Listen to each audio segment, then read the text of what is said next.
In a dark place, a voice asks if Li Kun admits his guilt. Kneeling before a mysterious leader, the guy admits his mistake. So he's exiled to the south until he reaches the Purple Mansion realm. Li Kun nods his head and bails out of there. In a frozen wasteland, two people run into a massive dragon. The monster threatens to ruin their cultivation if they don't hand over their techniques. Without missing a beat, one of the warriors gears up for a fight. Then things get real, as an insane wave of power takes over the whole place. This wicked shockwave completely destroys the whole area on the spot. Further ahead, a guy in white chats with a little wolf in the snow. He stares at the little guy with serious attention. He promises him huge power if the wolf protects the village for 200 years. Waking up confused, our MC tries to figure out what just happened. He only remembers grinding away at his PC before falling into a dark abyss. Staring at his tracked hands, he panics thinking he just kicked the bucket. A massive sea of bright feathers completely wraps around the guy's body. But when he checks out his own reflection, he spots a bizarre eye looking back. Seconds later, the image turns into a guy with glasses and platinum hair. The dude gets totally lost, thinking he got trapped inside the glass. In reality, it hits him that he actually reincarnated as a literal mirror. Completely in shock, he screams that he just lost his humanity. Stuck as an artifact, the guy starts absorbing some mysterious energy. He figures out he became the magic consciousness of this weird-looking object. And to make matters way worse, the thing just drops out of nowhere. Sinking straight down, the mirror makes a huge splash in the river. Down there, the item just gives off a faint glow among the plants. The only thing he can do in there is soak up the power of the moon. With no other choice, he just focuses on cultivation to try to get out of this. Nobody wants to run into some overpowered master and turn to dust. Sometime later, someone steps right next to our boy. An agile young guy grabs a massive fish with his bare hands. Xiangping celebrates the catch, super proud of his fishing skills. Tossing the catch into his straw basket, he gets ready to leave. But something in the water catches the guy's eye. Right on time, a buddy shows up shouting his name. The two of them joke about the flock of ducks grazing nearby. They start gossiping about a massive snake that took down a deer. Xiangping ignores the chatter and prefers to show off his fresh catch. That awesome catch seriously impresses his village buddy. But the kid runs off to the ducks so his big brother doesn't beat him up. After saying their goodbyes, our fisherman is all alone at the creek again. Staring at the riverbed, he just freezes with a serious look on his face. A really weird glow down there sparks his interest. Quickly, the mysterious light floats right up to the edge, driven by pure curiosity. The kid dives right in. He comes back holding a chipped stone, which is actually our MC. Flipping the object from side to side, he spots several cracks on it. This bizarre piece really looks like an old family tool. But since it seems like a useless paperweight, he just tosses it in his basket. Stuck there in the dark, the spirit decides to just take it one day at a time. The late afternoon slowly rolls into the area. Xiangping hikes up the stone trail, heading straight for Panquay village. Walking in a rush, a sweet voice calls out to him on the way. That's Tianyi, the neighbor who totally has a crush on him. Silently, the girl watches the guy completely fade out of sight. Some time goes by in the peaceful lands of that family. Out in the fields, the farmers are working hard on the rice crops. Old man Tian praises his buddy's luck for having 4 strong sons. But Li Mutian cuts the small talk, saying that a real man becomes a general. Tian tries to defend a farming life, but the patriarch shuts down the chat. He warns that if the immortals fight there, the whole village will turn to dust. The last rays of sunlight start making way for the birds. And the neighbor claps back that you can't just ditch 200 years of land. Soon the youngest kid shows up, letting everyone know he's finally back. Zhang Zhou, the big bro, welcomes the kid with a warm smile. Messing up the kid's hair, the whole vibe gets super chill. The head of the family decides it's finally time to call it a day. Everyone peacefully gathers their tools to head back for dinner. Back home, Mushin calmly waits for his kids at the dinner table. Meanwhile, one of the guys asks about their brother who's away in the mountains. That kind of care gets a massive, sincere compliment from the old man. Xiangping breaks the ice to show off his basket completely packed with fish. The mom of the bunch arrives all hyped, calling everyone to fill their bellies. Finally, a wonderful feast is served up for the whole family. Eating outside, peace reigns in the backyard right under the glowing lanterns. After dinner, the kid just stands around killing time. He notices the old man sneaking up quietly right nearby. So, the youngest turns around and takes the chance to show off his new find. Xiangping hands over the weird stone he picked out of the water earlier, holding the heavy disc. The old man really doesn't buy into it at all. A super intense beam of moonlight shoots down from the sky that exact second. Dude, right then the thing completely swallows the moonlight out of nowhere. Totally shocked, the guy lets out a loud scream of pure panic right on the spot. Yushin tells the kid to shut his mouth as fast as humanly possible. Both of them notice some really bizarre movement in the courtyard shadows. Running on pure instinct, the Patriarch's blade is already out of its sheath. He doesn't even think twice before charging straight at the threat. The bright moonlight sets a super heavy, intense vibe across the rooftops. Back in the dining room, the other two brothers are just chilling and waiting. Breaking the silence, someone busts the door wide open in absolute panic. Xiangping tells everybody to grab their weapons as quickly as possible. They freeze up instantly, completely lost on why he's screaming like that, and right away they start asking if their dad got hurt out there. One of the brothers grabs his weapon and gets ready to go help their dad. Moving fast, Zhangzhou tells the family to fall back and steps up to the front. This makes the tension in the air feel totally ready to explode. To make things even worse, a heavy storm starts pouring down without any warning. Soaking everything around, the wicked storm violently hammers the roof tiles. The three intruders sneakily hide away in the thick brush. Mushin orders his sons to hunt down the invaders right there in the pouring rain. At this, the dad says he'll go check the crops. The sons agree and tell him to be careful. Mushin heads out ready, straw hat on and sword in hand. In the middle of the heavy rain, his weapon catches the dim light. He pushes forward, cutting through the tall grass without mercy. Man! Right at that moment, something lurks in the dark. Sensing the presence, the Patriarch turns his head ready to fight. The mysterious figure takes a step forward in the pouring storm. Without blinking, the old man locks his sights straight on the suspect. Way too fast, he attacks whoever was hiding right there. The blade stops at the guy's neck, who immediately starts crying for his life. To everyone's surprise, the invader is Li Yesheng, a distant relative. Shocked, the dad lowers his guard just a bit. The sons come running right behind and also realize who it is. Tongxing walks up to the guy and demands to know what he's doing there. Shaken with fear, the spy can't even speak straight. Then the guys quickly figure out the jerk came to steal their melons. Running out of patience, they tell the intruder to get up. The trio drags the relative out of there to settle it indoors. Outside, a heavy storm keeps pouring down on the village. Once in the living room, one of the boys asks if tying him up was really necessary. To him, locking up their cousin over a melon is total overkill. But the old man flips out and warns there's only one family here, with blind loyalty. Soon, another brother walks in letting them know the job is done. The mom and the youngest stayed on guard at the door to prevent surprises. Nuchin confesses he already knew about the petty thefts and let them slide. However, tonight's situation is critical and could destroy them all if it leaks. Confused, one of the kids asks what went down earlier. The dad asks Yangping to explain the whole story. Unrolling a dirty cloth, the boy reveals his discovery. It just sits there in the center, catching the entire family's attention. The young guy says he found this thing in the river while fishing. Zhangzhou takes a closer look, but thinks it's just a useless broken mirror. Right then, the dad points out that the artifact reacted to the moonlight. And that's when everything changes. A surreal light takes over the entire room. The eldest son almost falls backward from the massive scare. Totally in shock, he doesn't even blink trying to process that. Staring at that bright flash, the youngest says it's the most beautiful thing he's ever seen. The old man lets out a laugh, agreeing that the thing is out of this world. Super tense, the eldest concludes that their dad was absolutely right. His biggest fear is if some immortal knocks on their door demanding it back. Meanwhile, the naive kid dreams of a massive reward from the original owner. Mushin tells the kid to shut his mouth and stop dreaming. He warns that immortals are cruel and the real owner probably kicked a bucket already. Grabbing his sword, the older brother wants to know if the spy outside saw anything. Xiangping swears the relative was still in the bushes when they showed the discovery. Without warning, the brother brutally grabs the youngest kid's arm, and with a jump, he draws his blade and strikes down with everything he's got. Far away, the annoying relative swears he's still going to settle the score. The guy grumbles that all this fuss over a melon hides a huge secret. His buddy suggests that Mushin brought back a ton of wealth from the 20-year war.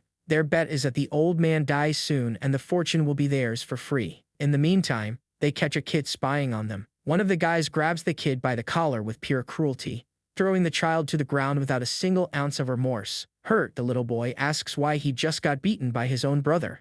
The coward forces the kid to use his friendship with the less to rob them tomorrow. Back in the living room, Zhangzhou loses his mind and says he'll kill the spy. But the dad yells, ordering his son to come back right that second. Mushin crosses his arms and shoots that seriously scary look. Furious, the eldest son demands an explanation for this. To him, Sparing this traitor's life right now is risking the family's death. The youngest just listens, admiring his big brother's firm attitude. Testing his loyalty, Motian asks if he'd do the exact same to his own brother. Since the answer is cold and direct, the patriarch struggles to step on a little stool. Everyone stays dead silent, watching him reach the top of the bookshelf. Carefully, he brings a rustic box right to the center of the table. He sighs, saying that the time has come to reveal some secrets. The old man recalls becoming a soldier at 13 out of pure lack of options. His fighting skills were tough, but they were only good for strengthening the body. Opening the lid, he shows a scroll with the training he taught the boys. There's also an old talisman that once saved his life, but today it's just trash. From the spoils of war, he took feathers and crystals off the fallen enemies. The pieces are the only memories left from the carnage of those days. Holding the crystal, he spills the plan to use this as an alibi for the neighbor. The son praises his dad's cunning plan and agrees that the excuse will totally work, but another kid grumbles about the pure incompetence of the gossiping spy. Circling the artifact once again, they focus on how to use it without things going south. Meanwhile, the mysterious being in feather clothes watches everything from a front row seat. Our white-haired MC admits that the lies are actually pretty damn good at tactics.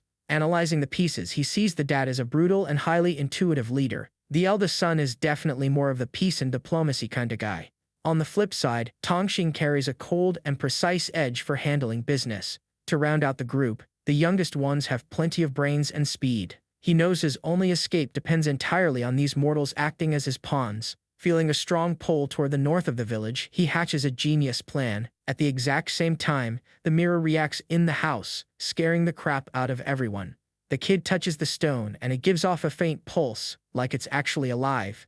Hyped up, he passes the object to his brother's hands for him to test it. As soon as the other guy touches it, the flash just insanely brightens up. And wouldn't you know it, everyone tests it and the thing reacts to all of them.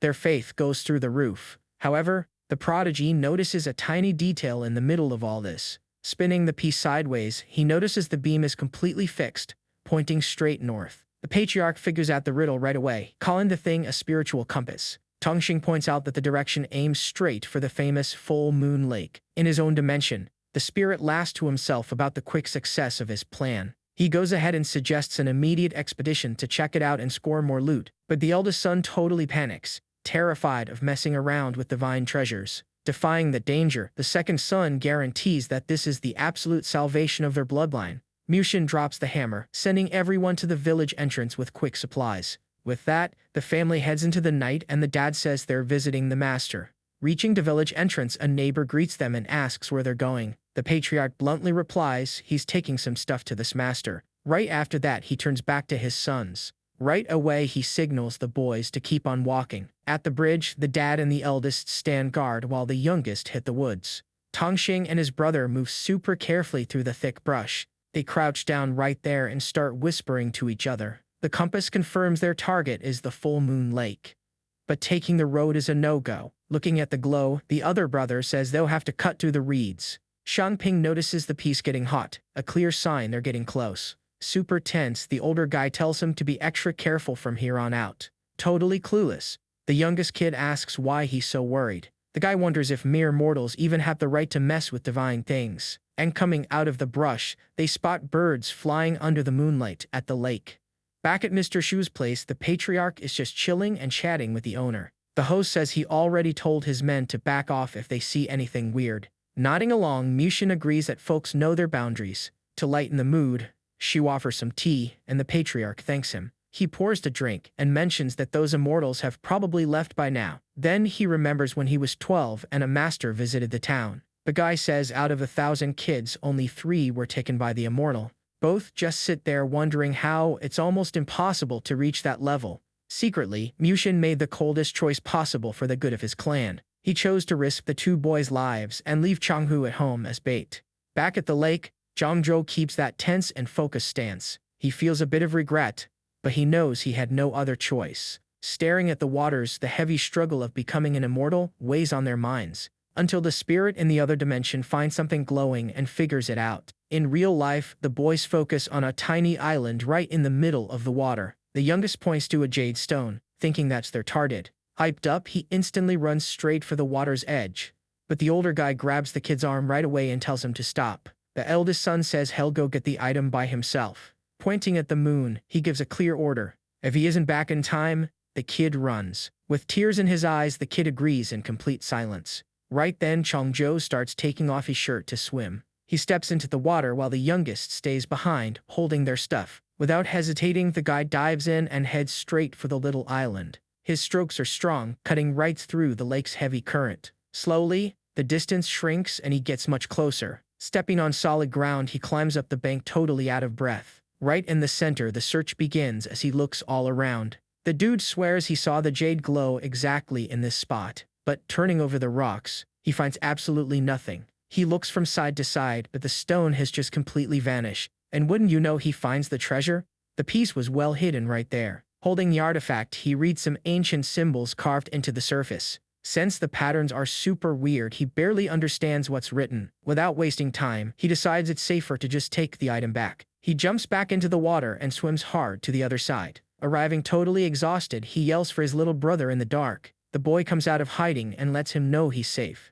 Super proud, the brother shows off the mysterious stone in his hand. Then it gets crazy. When the kid touches the thing, a bright flash fires off. The glow bursts right in their faces, giving them a massive scare. Completely in shock, Shangping sees the mirror start to pulse. It looks like all that power is sprouting from the actual object in his hand. Way up high, even the moon takes on a surreal shade. All the lake water gets choppy, reflecting that pure power. He quickly realizes the moonlight itself is being sucked straight into the piece. It becomes totally impossible to even keep their eyes open with all that brightness. And that's when everything changes. A pillar of light shoots to the sky, downloading knowledge. In the other dimension, our MC twitches, feeling that massive hit of power. The raw energy is so insane it actually seems to torture the spirit. But soon his outfit changes, gaining some surreal feather details, with the feather details fading away and turning into a fully white cloak. Floating in the void, he finally achieves his complete divine form. In the real world, the boys' jaws drop at the shower of light all around them. Still shaking, the youngest kid squeezes the item and asks what to do next.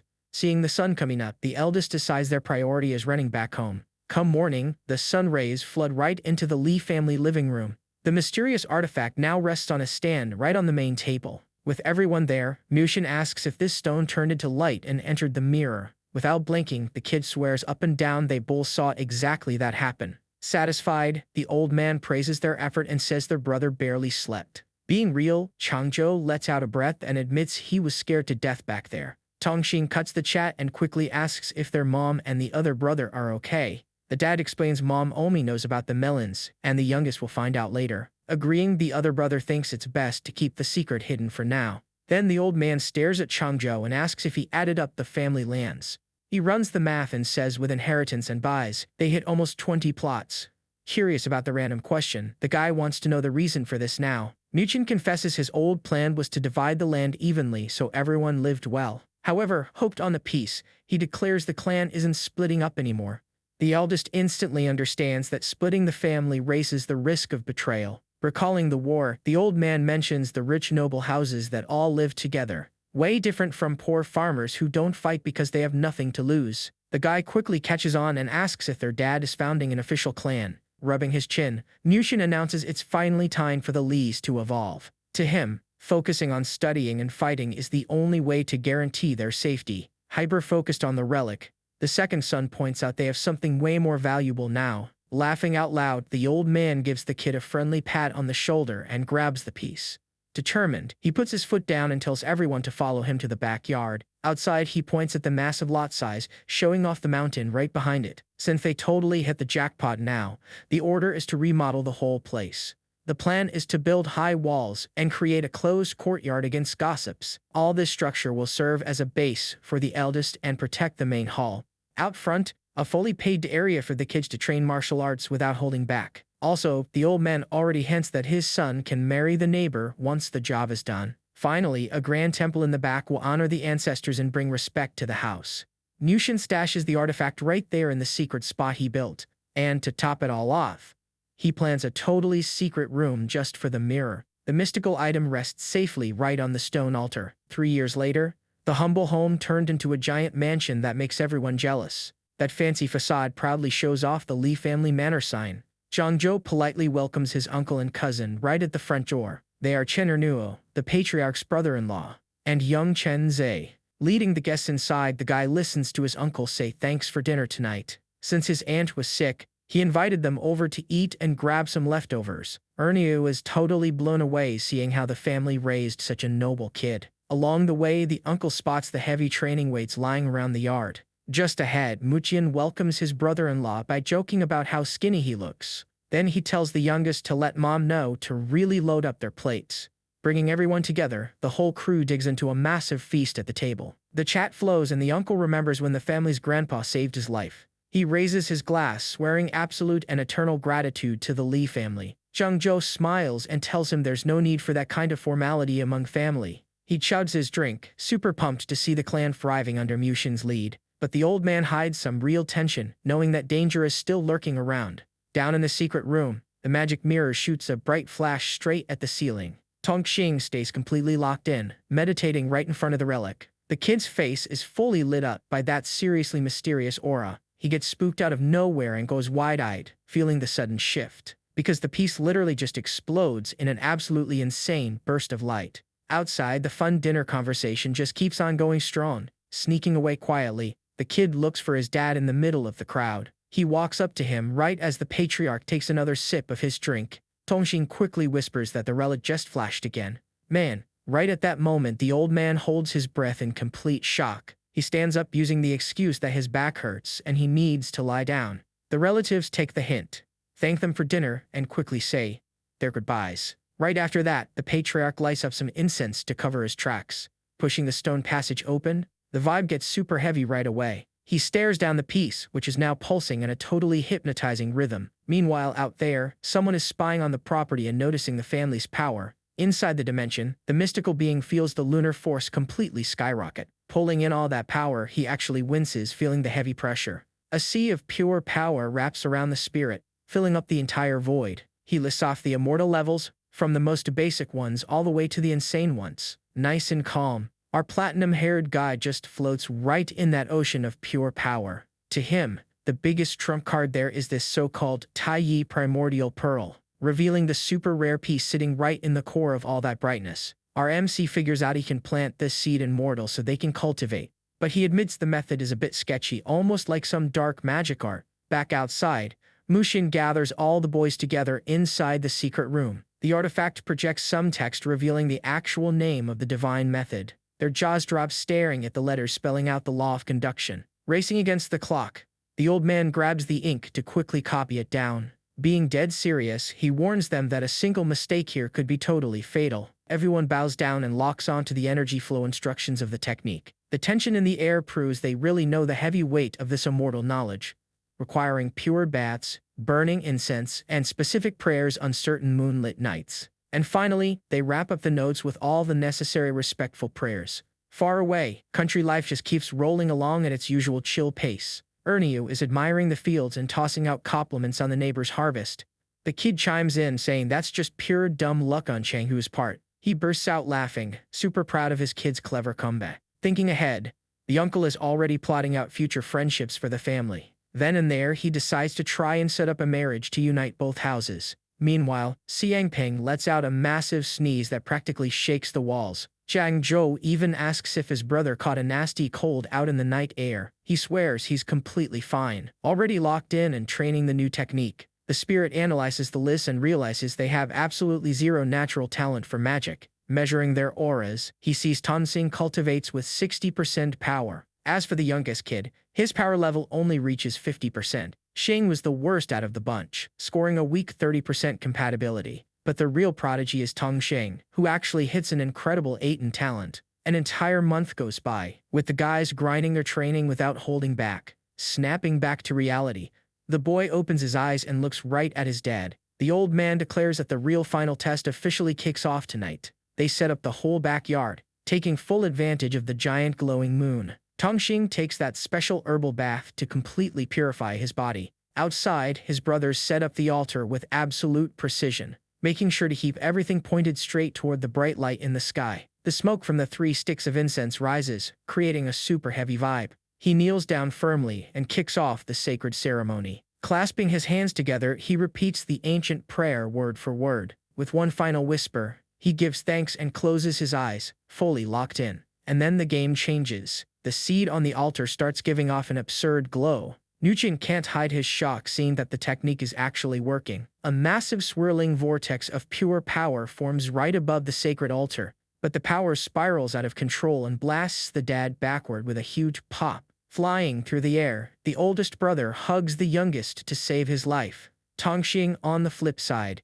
gets swallowed by the energy and floats straight up. Taking a nasty fall, the others try to figure out the level of the damage. They look up completely terrified by that totally surreal scene. Right in the middle of the light, the kid screams while clutching his own head. The mystical flash violently pierces right through the prodigy's body. To the spear's pure joy, his master plan to score a disciple actually worked. Tongxing completely reflects all that glowing light in a seriously glorious way, taking the divine blessing straight to the mind and fully inflating with magic. The voice echoes out saying this will purge absolutely any mortal weakness. He lets him know the kid will start from absolute zero to become a literal god, even scoring a combo with the bonus nourishing wheel technique. First thing in the morning, the bright flash fades down revealing the outcome. Tongxing snaps out of his trance, still totally out of breath and shaking. The whole crew gathers around, wanting to know if the guy actually survived. Smiling from ear to ear, the kid confirms that his power finally awakened. And just like that, the whole family celebrates the birth of their very first immortal.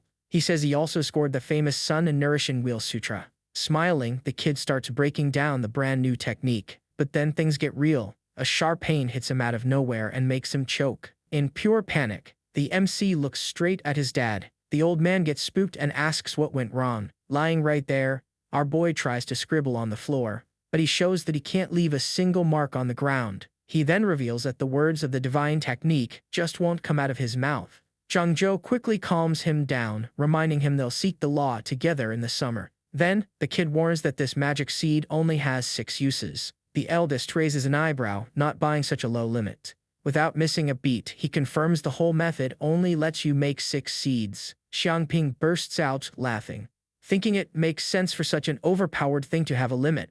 And just like that, the big brother sends the boys off to get some sleep. Messing around, the youngest teases his married brother, getting him all stressed out. Right after that, the eldest suggests the neighbor Tian as a great bride. The poor guy gets embarrassed to death and the whole room bursts out laughing. He realizes there's no time to waste and springs into action right away. The next day starts off with an incredibly clear blue sky. Yushin doesn't waste time and knocks straight on the neighbor's door.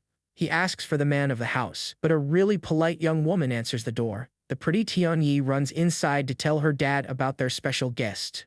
Then she turns around, showing off that calm and friendly vibe. Getting a good look, the old man confirms she'd make an excellent daughter-in-law. Soon the girl's dad shows up and invites the guest right inside. Holding a goose, the neighbor hands over the gift, making her feel super awkward. That little treat suddenly makes the host pretty damn curious. Turns out that bringing a goose is the official tradition for a marriage proposal. And cutting to the chase, Mitian asks if the young lady is into his son Shengping. The girl totally freezes up, completely unable to say a single word. Shaking with embarrassment, she nods her head and admits she has a crush. From the doorway, her dad realizes his daughter had her eye on the boy for a while. He already thought the kid was pretty chill, so he agrees and seals the deal. They start laughing about the whole thing, while the bride runs off from pure shyness. Miqian makes the proposal official right then and there for the beautiful Tianyi, totally on board. Xu Shui supports his daughter's wishes right away. However, he uses the moment to bring up a much more serious topic. The patriarch gets curious and tells him to just spit it out. Because of some weird noises at the rival family's tomb, he got pretty spooked. That put the neighbor on high alert and made him super suspicious. But when he went to check it out up close, he found absolutely nothing there. Frowning, Machin wants to know if anyone from that bloodline is still alive. Right then, the memory from 10 years ago comes rushing back. Back then, 2 warriors tie up a goon who confesses the rival family's plan. He begs for mercy while crawling at the young Muqian's feet in the woods. Mushin, however, lifts his heavy blade without a single ounce of pity. The strike comes down cold and direct in the pitch-black night. With 0 chance to defend himself, the prisoner's life is taken right on the spot. Several bodies already litter the ground, victims of an old conspiracy. And right in the chaos, the patriarch declares that revenge was completely inevitable.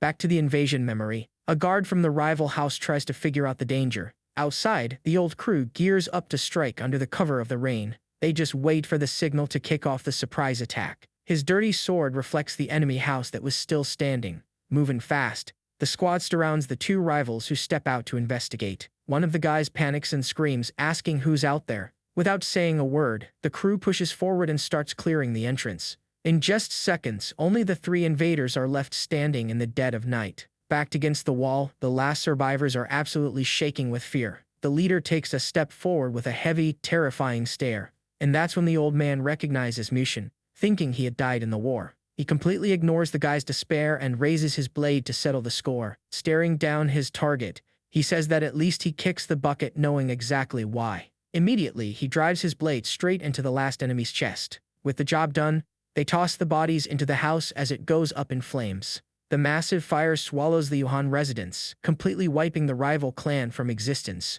That blazing night never ever left Mushin's memory. Back in reality, Mochian's kids stare at the empty lot left behind. One of the guys asks what the heck wiped that family off the map. But the old man rolls up pulling a cart full of loot and shuts down the chat. He cheers that the tragedy was nothing compared to the cowardly stuff the rivals did before. Another kid points out that all the conquered land belongs to the eldest. The eldest cuts him off, reminding him the whole family profited the 30 acres. Back then, Mushin kept 5 acres and gave 4 to each loyal soldier. Smiling wide, his brothers in arms thank their leader for the respect. Ever since that day, they swore absolute loyalty to the patriarch's command, but one of the allies warned it was better to check if any heir managed to escape. Mushin guaranteed he did a clean sweep so there were no loose ends. Now the old man calms his neighbor down, swearing those 5 people are long gone. The neighbor figures the noises must just be some distant relative mourning. He nods his head and agrees that's the only logical explanation. Shou lightly slaps his own face for the morbid gossip and the two of them laugh. Sealing the deal, the old man takes the mountain path straight back home. At the manor's entrance, the grand sign shines right in the middle of the main courtyard. Right there, the brothers chill at the table trying to process all that brand new power. The kid waves a scroll around to try and cool down his head, totally boiling with anxiety. Zhangzhou laughs it off and tells the prodigy to pump the brakes a bit. And the truth is, the kid has been running at 100 miles an hour since he woke up, tripping over his own feet. It's pretty obvious he still hasn't mastered his strength. One of the guys notices their dad has been Mia for quite a while now. Right and cue, the old man walks through the gate pouring a round of tea for everyone. He takes a peaceful sip and casually drops that he went to ask for the neighbor's hand in marriage. Xiangping jumps out of his chair sweating cold, demanding to know what the girl said. Smiling from ear to ear, the old man reveals that the feeling is completely mutual. The guy in love almost flies from pure joy, pumping his fists in the air. They laugh their heads off at the goofy face the kid is making right in the middle of the yard. But the vibe shifts. Mushin puts down his cup and demands their absolute attention. He warns that becoming a god brings huge risks, and if things go south, the family gets wiped out. Behind him, the kid locks in, fully grasping that the divine technique is a massive gamble. He confesses he rushed the weddings just to secure some heirs before the storm hits. Pointing at Xiangping, he warns that the exact same rule applies there. To the eldest, the old man gets real about needing heirs right away. Zhangzhou guarantees right on the spot that he has everything completely under control. That brings a huge relief to the old man, who totally agrees with the plan. Right then, the second son pops up at the door, calling their dad all hyped up. Confused, Mochian turns his head, wanting to know what the news is. The kid runs up to them, revealing he found a shortcut to absorb moonlight. He calculates that in just a few days he can create this Xuanjing wheel. Totally lost, Xiangping asks what kind of wheel that even is. The kid explains the first step requires making 6 of those little things. Basically, it acts as the gateway straight into the immortal world. All goofy, the dad celebrates while the brothers squish the genius's cheeks. Laughing, our MC swears to teach them the trick once they all get the technique. The solstice is super close, so the youngest suggests getting the seed together. Sometime later, someone carves the ritual right into a rustic wooden board. With pure pride, Zhangzhou marks the start of their divine journey on the wood. The solstice finally arrives, bringing the harvest season along with it. Right in the pouring rain, the ripe wheat sways in the fields. By nightfall, absolute silence takes over the Lee house right under the moonlight. The brothers stay completely quiet in the yard, staring at the offering table. Everything is all set up with incense and the mystical mirror ready for the ritual. Holding hands, the boys kick off the official ceremony. They introduce themselves to the entity one by one. In unison, they recite the ancient prayer, swearing total dedication to the training. Popping out of nowhere, the spirit summons 3 glowing spheres of light. Those lights float right off the altar and straight into the yard, cutting through the air. The power travels right to where the 3 are sitting. Without any delay, the seeds sink right into each of their foreheads. Our MC watches the beam mark the youngest, totally sealing the deal. Smiling with his eyes closed, he says he already refined the 81 threads. The solstice energy is the absolute perfect push to evolve right now. Focused. The kid narrates the power fusion creating the 13 rings. Man, right at that moment, a surreal wave of power explodes from the house. The kid gives the command and the force shoots up, tearing the sky like a jet. Impressed, he even scares himself with the raw power he just unleashed. Soon the magic aura starts to fade away, scattering straight into the wind. Panic hits him hard, thinking he just lost all of his progress.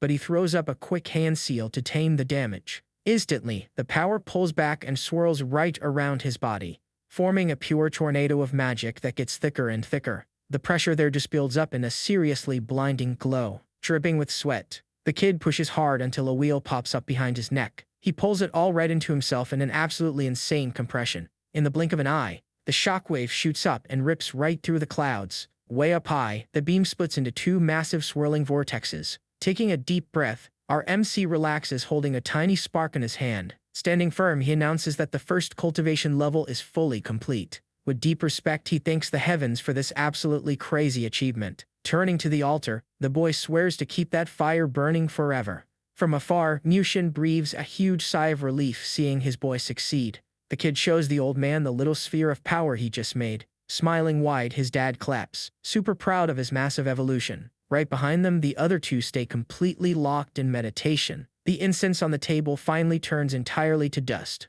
Right as there's a trio jumps for joy, celebrating that everything actually worked. With the dust settled, they chill out and sip some fresh tea. The youngest chimes in, letting them know he awakened his gift too. To prove it, he messes around with the teacup water using his new spell. Joining in, the eldest reveals he just scored the exorcism technique. Mushin looks at the yard, remembering only the platinum-haired guy is still struggling. A heavy worry hits the old man when he thinks about how bad the kid is at this.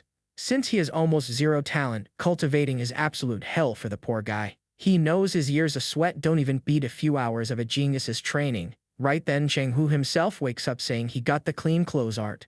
Dying of embarrassment, he apologizes for taking such an insanely long time. Without hesitating, his brother hugs the platinum-haired guy to celebrate together. Super stoked, our MC congratulates the crew and already dictates the next step. In practice, they need to focus on the moon until they create the first magic thread. Shangping scratches his neck, already feeling his brain fry from total confusion. Curious, the eldest asks the average time it takes to form one of those threads. The genius smiles, remembering it took him 2 hours during his first tests.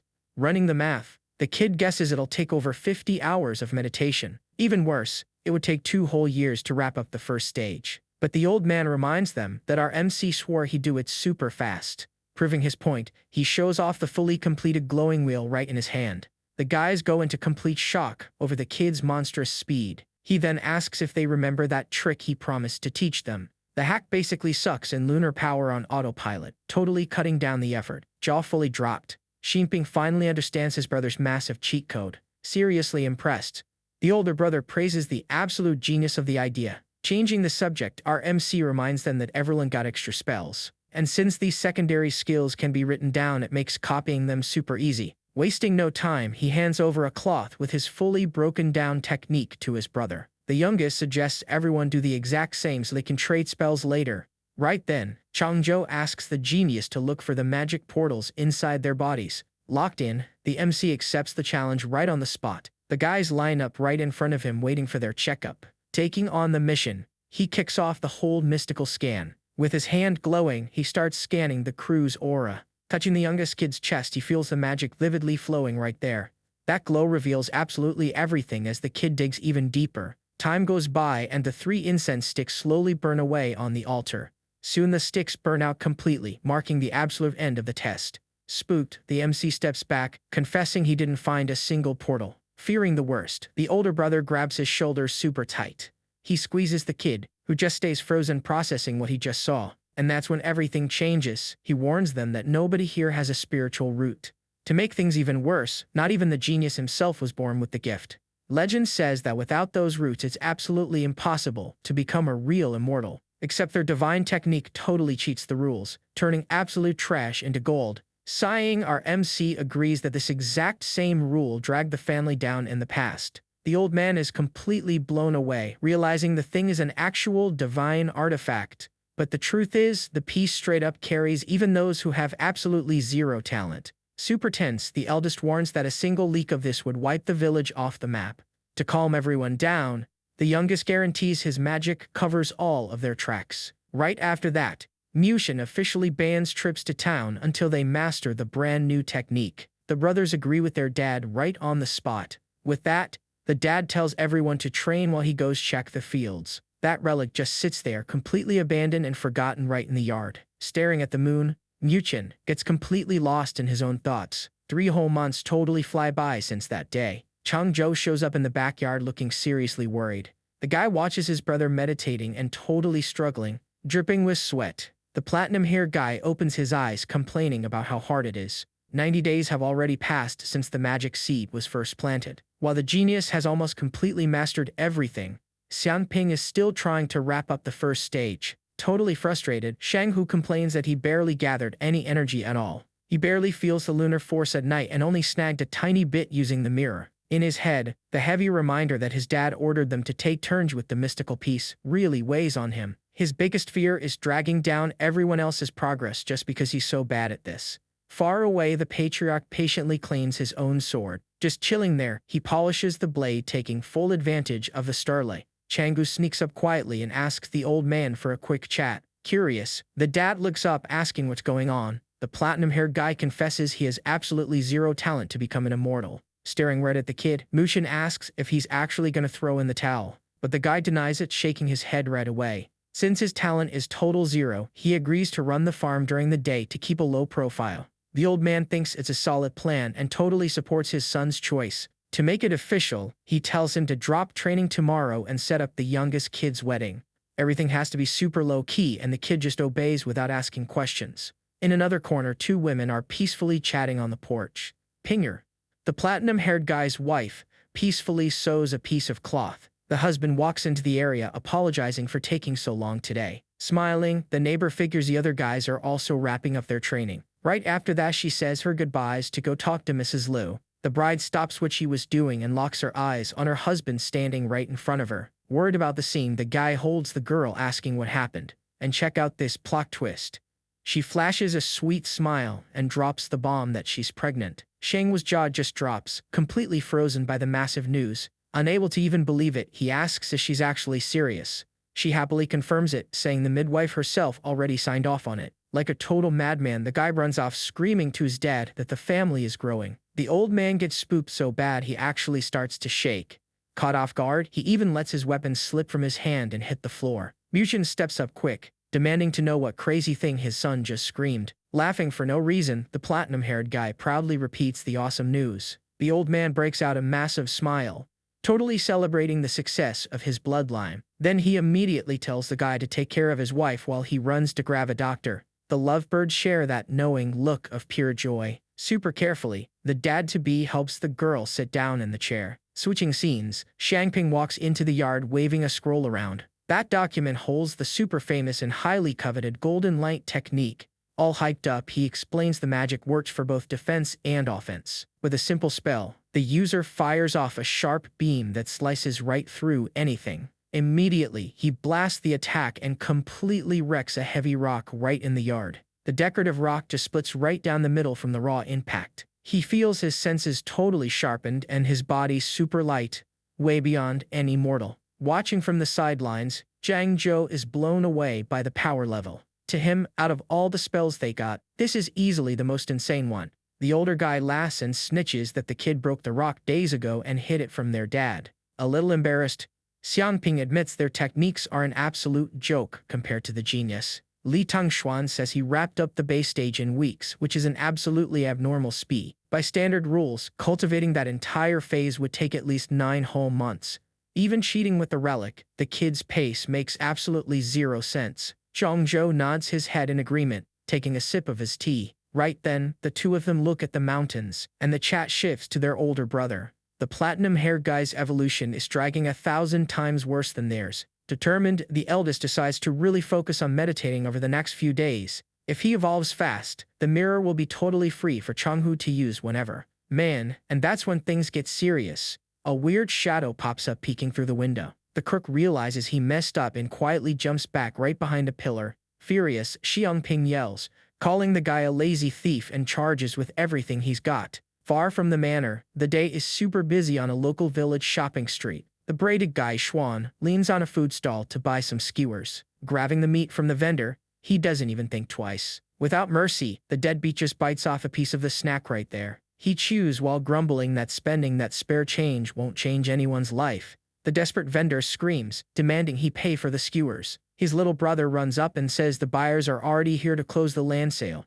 Xuan swallows the skewer and just shrugs, totally ignoring how serious the news is. Upset, the kid asks how they're going to survive selling their dad's only inheritance. But the deadbeat totally loses it and tells the kid to shut his mouth immediately. Grabbing the boy by the collar, he screams, demanding to know who asked for his opinion. The people on the street stop what they're doing to watch the trashy drama up close. Several gossips start judging the mess and the guy's totally cowardly attitude. Giving the youngest another shove, he barks at the busybodies to mind their own business. Right after that, the deadbeat aims that hateful glare straight at a nearby bridge. Two super well-dressed figures are just chilling up there talking loudly. They laugh at poor people's struggles, mocking those born rich who never have to work. The crook boils with pure anger seeing one of the Lee family heirs showing off everything. Dying of jealousy, he grumbles about the guy's fancy mansion full of gold. Flashing that disgusting smile, the crook gets a genius idea right on the spot. Curious, the guy laughs, mentioning he hasn't seen Mushin's kids in months. Nobody knows where the youngest ones are either, which is a seriously weird disappearance. Figuring it out, he realizes the family is hiding relics and decides to act later. So, the crook decides to pay their massive mansion a little night visit. Once night hits, the criminal is already clinging to the walls of the giant complex. To his absolute despair, the walls don't have a single gap for him to slip through. He touches the wall and feels the surface is way too smooth to even climb. Crouched down, the guy figures all that defense is hiding a huge secret inside. Then, he gets the genius idea to try breaking in from the mountain out back. Wasting no time, he decides to go over the top, thinking there's no protection up there. The moon lights up the roof of the massive Lai Manor. Inside, the eldest asks where Xiangping went. Holding a scroll, Tongyan says he went out to run some errands. The older guy wants to know if his brother is ready to form the Xuanjing wheel yet. He confesses he's just a few days away from gathering the 81 magic threads. Putting the text away, he admits he's no genius like his brother and just needs more time. To his brother, that patience is totally the best way to go. Tunyan throws out the question of who takes after their dad more, and the guy totally thinks it's him. His logic is, the youngest is too cold. Xiangping is way too hyped, and he's the sensible one. And he tosses Tongyan the title of the most calculating and most like Mushin. Laughing it off, the kid tells his older brother he's totally exaggerating. To him, the one who inherited the old man's coldness is Xiangping, which leaves the other guy totally confused. The proof of that comes from a super heavy story their dad told them when they were kids. The first time he had to take someone out, the old man just put his weapon away and laughed at the chaos. Remembering that totally bizarre story makes both of them crack up laughing. Betches confirms to him that the middle brother has that exact same cruel attitude. While the eldest totally doubts it, the intruder is already climbing the hill out back. The crook finds the absolute perfect peak to spy on the manor without getting caught. From up there, the view of the Lee property is completely clear and prime. It's the only angle that catches the courtyard, where he spots two guys meditating. But the deadbeat grumbles that the distance makes it hard to see the training details.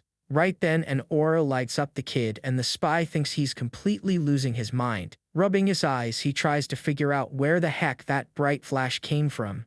In the yard, the youngest collapses from total exhaustion and his brother praises the technique's level. Locked in, the crook figures he can steal the magic and pretend it's a clan heirloom. After all, he goes by Li Yesheng and totally thinks he deserves a slice of that pie.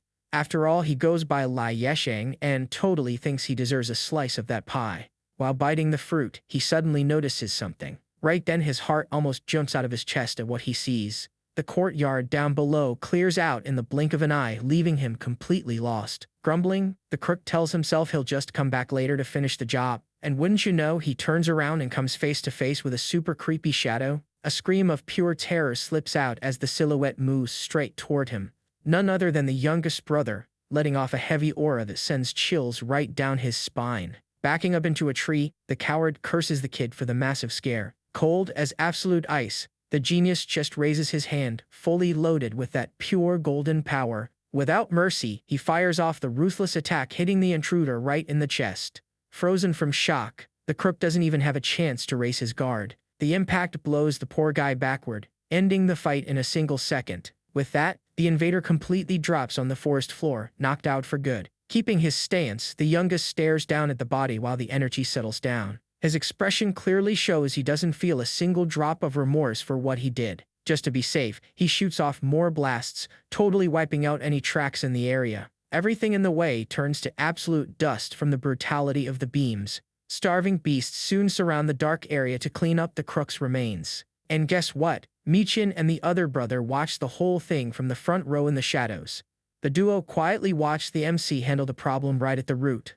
Behind a tree trunk, the dad kept that totally cold and calculating posture. Seeing his youngest kid's courage filled the old man with some seriously twisted pride, admiring the kid's killer instinct, acting like a true leader. Out of nowhere, Wichian pulls out a sharp knife right in the dark. With a super quick strike, he puts the blade right to his own son, who drops to his knees instantly. Tong Yan freezes staring at the lethal steel, going through an insane test of nerves. Motioning for him to stay quiet, the old man shoots him a totally terrifying look. The focus shifts to the mark of the massive crater the Divine attack left on the ground. Looking completely blown away by the power he just showed off. Safe back in the yard, the vibe between the two is still pure tension. Worried, the guy steps up and tries to talk to the old man. He defends the youngest, swearing it was for protection. But Muchien promises he's not mad. His fury is actually at the cowardly eldest who sent his brother to do the dirty work, trying to save his older brother's skin. The kid gets cut off by the patriarch. He argues that his brother's kindness brings respect and safety to the whole village. Flipping out, the old man punches the door and screams that that's the biggest illusion ever. The old man warns that respect only comes from fear, and his son would never wipe out a rival like that. Before, he had total faith in the perfect combo of one nice kid and one totally ruthless one. Sighing deeply, the leader warns that without cruelty the entire bloodline will turn to dust. But he lets it slide because of the wedding and promises to straighten out the heir later. Right then, the eldest's memory totally drifts back to childhood, seeing the kids at the river. That sad, nostalgic vibe completely takes over the memory. Back in the day, the kids only cared about fishing and having fun in the water. The late Yesheng was just a happy kid showing off the big fish he caught. Acting like a totally protective parent, the eldest told him to slow down and ask the others for help. Snapping back to reality, the guy stares at the sea in absolute isolation. His mind weighs heavy, thinking his cousin's mistakes didn't deserve such a fatal punishment. An insane wave of guilt hits him for not saving his relative from the wrong path in time. Right then, a super friendly old man pops up behind him calling his name. Surprised by the visit, the eldest turns around right away, recognizing the totally kind face of Uncle Shu, the leader of that area. He immediately breaks into a warm, welcoming smile for the old man. Always humble, he already wants to know if his house has any extra food. The old man vents that his son is sick and the weight of the farm totally fell on him. Crying with pure gratitude, he says he only didn't starve thanks to the rent discount. With deep respect, the guy holds the neighbor's hand, cutting through all the formality. The heir swears it was Muchin's own order to make sure nothing is missing there. Super happy, the uncle sends that hug right back to the patriarch as a debt of gratitude. Laughing, the Good Samaritan says, "It's not a favor at all, but a duty to the community." Soon he wraps up the check to run and handle some chores at the neighbor's house. In another memory, we see Xiangpeng finding the crook all alone on the bank. Back then, the cousin got kicked out by their uncle after asking for a place for everyone to crash. Starving, the outcast whines that tonight's feast is just water, veggies, and some shrimp. Realizing that with those ingredients you can actually whip up a meal. Catching his cousin's drift, the middle brother pulls him aside. A pot totally packed with hot food is handed right to the kid. Showing support, he asks if that portion will fix the hole in his stomach. Devouring the food like an absolute beast, he praises his cousin's massive kindness. Along with dinner, he hands over his old study scrolls for him to make a living. That super sweet scene pulls totally sincere tears from the kid right on the spot. The kid promises to ask his dad to help him out with his studies, but the visitor explains that there's just no way he can afford that. Quickly, Shangping calms him down and says he'll totally cover the costs. To Yesheng, the kid's resemblance to their uncle is absolutely huge. He even takes the chance to invite the guy to his wedding in a few days. Shortly after, the Li family compound is all decked out for the big party. Those traditional lucky symbols are stamped all over the doors. Super hyped, the groom welcomes his brothers with wide open arms. In a corner, the bride finishes getting ready with a little help from a friend. And there's even a bearded guest being served a nice hot cup of tea. The rush in the kitchen is insane, with all the prep going at full speed. Far away from the noise, the patriarch and the eldest stare at the family altar. Holding some incense, Jung-jo says it's finally time to head back. Mushin grabs the sticks, admitting he really shouldn't be talking right now. He confesses his chest feels tight and swears something super bad is coming. Later on, the family's property falls into absolute dead silence. Two people casually chat about how time just flew by right up to this wedding. Right then, that jade artifact starts to pulse super hard. Our MC pops up there, revealing he fully recharged his energy with the stone. Deep in thought, he even considers just going to congratulate the groom, but he quickly drops the idea, thinking it's way too early for that. Showing up now would mean a huge headache trying to explain it to the whole family. To him, the best move is to wait about 80 years quietly and just chill. A totally mysterious force starts to cover the spirit's hand. Man, right as the monster's into a living radar, seeing everything like a TV screen. Absolutely everything around him starts vibrating super heavily. Far from there, a totally suspicious group walks through the dark woods. Running into the yard, a messenger warns Jung-jo about these refugees. The guy thinks it's crazy since the area is doing great with zero crisis going on. He explains, the gang came from the old road and the Liu family already went to check. Since their dad is already knocked out, the eldest prefers to handle it alone. Wasting no time, he calls up the uncles to go check this whole story out. And then we see that weird crowd crossing the bridge carrying torches. Getting to the village, they run right into the locals already armed and on high alert. Ren Ping'an points straight at the intruders right out front. Right then, the administrator Lin Feng comes over to greet our boy. The guy has a super serious and alert look on his face. Straight to the point, Jung-jo asks what's going down. Lin Feng says the group's excuses are super weird and just not adding up. Because of that, a village leader demands someone to step up and speak for them. They all just stay dead silent, only shooting these totally tense looks. Right in the middle, a mysterious kid coldly stares everyone down. Our eldest brother asks everyone to chill and wants to get the whole story. Trading looks, the group totally hesitates to spill the beans. A gray-haired old man finally steps right up to the front. Right behind him, this guy Hao introduces himself as the leader of their caravan. He explains they ran from the chaos when the Wu Kingdom took over the city. Bowing down, he begs for a roof over his tired people's heads. But Lin Feng is suspicious, thinking it's crazy they took a road totally packed with beasts. With a heavy sigh, the spokesman admits that almost nobody weak actually survived the trip. Everyone's eyes drop to the completely bruised and beaten feet of the crowd. Nearby, a grandpa is making a straw toy for Jung-jo's future kid.